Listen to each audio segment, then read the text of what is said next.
2024 సార్వత్రిక ఎన్నికల్లో వైఎస్ఆర్సీపీ అభ్యర్థులను ప్రకటించింది. మొత్తం 175 అసెంబ్లీ స్థానాలు, 25 పార్లమెంట్ స్థానాలకు అభ్యర్థులను ప్రకటించింది. శనివారం రోజున ఇడుపులపాయలో వైఎస్ఆర్ గారికి నివాళులు అర్పించి అక్కడ నుండే అభ్యర్థులను ప్రకటించారు జగన్మోహన్ రెడ్డి గారు. మంత్రి ధర్మాన ప్రసాదరావు గారు అభ్యర్థులను చదివి వినిపించారు. ఎస్సీ, ఎస్టీ, బీసీ మైనారిటీలకు 50% సీట్లను ప్రకటించామని చెప్పారు. మొదట ఎంపీ అభ్యర్థుల లిస్ట్ చూసుకుంటే అరకు నుంచి తనుజారాణి గారు పోటీ చేస్తున్నారు.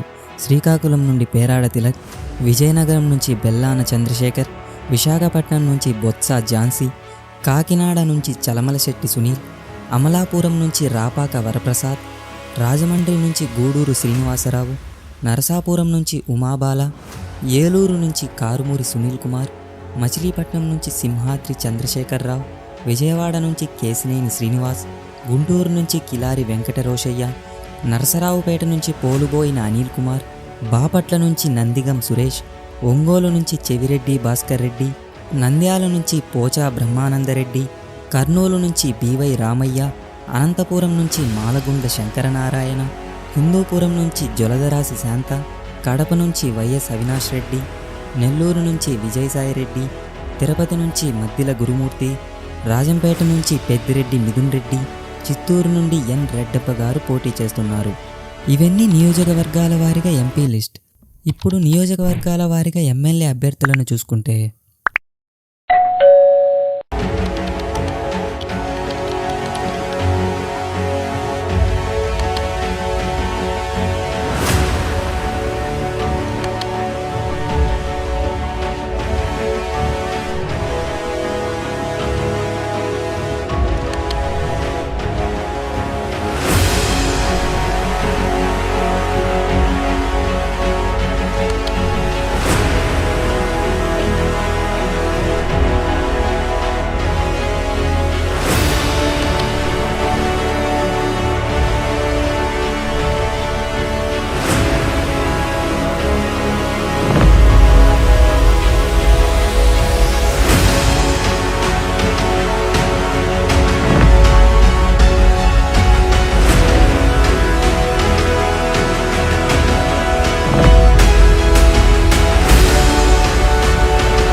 ఇవన్నీ నియోజకవర్గాల వారీగా ఎమ్మెల్యే అభ్యర్థుల పేర్లు.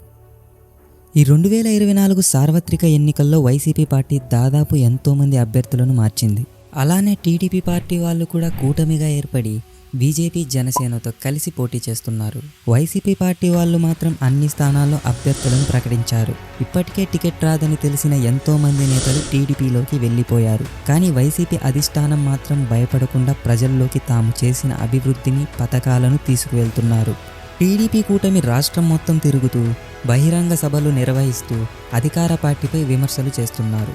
వైసీపీ పార్టీలో టికెట్ దక్కిన వాళ్ళు ప్రజల్లోకి తాము చేసిన అభివృద్ధిని చెబుతూ ప్రచారం చేస్తున్నారు. సరిగ్గా 2 నెలల సమయంలో ఏ పార్టీ అధికారంలోకి వస్తుందో అర్థమవుతుంది. మీరు ఏ పార్టీకి సపోర్ట్ చేస్తారో కామెంట్ చేయండి.